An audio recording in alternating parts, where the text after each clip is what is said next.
বৃহস্পতিবার আমাদের কো কারিকুলামের ক্লাস হচ্ছে। এই রুমটা হচ্ছে ছবি অঙ্কন, চিত্রাঙ্কন প্রতিযোগিতার জন্য রেডি হচ্ছে। কোনো বিশেষ দিবসকে উপলক্ষ করে নয়, আমাদের কো কারিকুলামের এক এক রুমে এক এক রকমের কাজ হয়। এই রুমে দেখতে পাচ্ছি আমরা শিক্ষার্থীরা ছবি আঁকছে।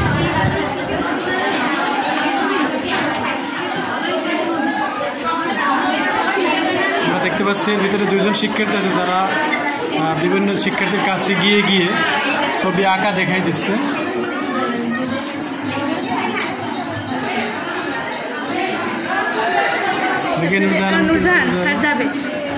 সবাই আলাদা আলাদা চিত্র নাকি, প্রাকৃতিক সৌন্দর্য যেটা সেটা আজকে আঁকতেছো না?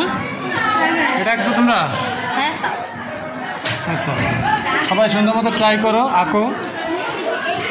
এটা কোনো বিশেষ দিবসকে উপলক্ষ করে নয়, আমাদের কো কারিকুলামের বিভিন্ন রুমে বিভিন্ন ক্লাস হচ্ছে, তাই আর কি সবাই চেষ্টা করছে। এখানে বিভিন্ন শ্রেণীর শিক্ষার্থীরা আছে।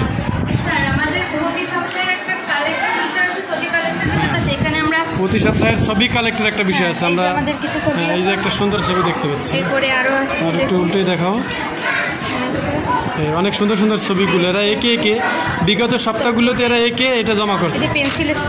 দেখি দেখি ওইটা একটু উঠাও, ওই যে একটা পড়ে গেছে। আচ্ছা, এগুলো পেন্সিল স্কেচ।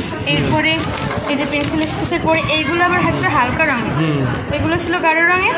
আচ্ছা, এগুলো বিগত সপ্তাহে যারা আঁকছে তাদের ছবিগুলো কালেক্ট করে রাখা হয়েছে। এরপরে একটা প্রাকৃতিক যে পৃথিবী আর কলকারখানার ভিতরে যে বোঝানো হয়েছে, এই সেরকমেরই আর একটা বোঝানো হয়েছে। এটা এই একটা প্রাকৃতিক দৃশ্য, এই একটা। আসলে আমার কাছে সব ছবিগুলোই খুব ভালো লাগছে।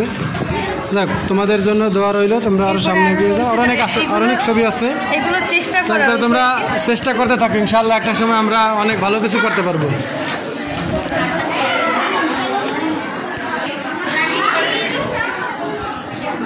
সবাই যার যার মতো করে চেষ্টা করছে। এখানে কি হচ্ছে? দাবা খেলা হচ্ছে। প্রতিযোগিতা আছে নাকি সামনে? উপজেলা লেভেলের, জাতীয় পর্যায়ে খেলা হবে, তাই? আচ্ছা, আমরা তো বিগত বছরে উপজেলা জেলা লেভেলে খেলছি দাবা। ঠিক আছে, চেষ্টা করতে থাকো।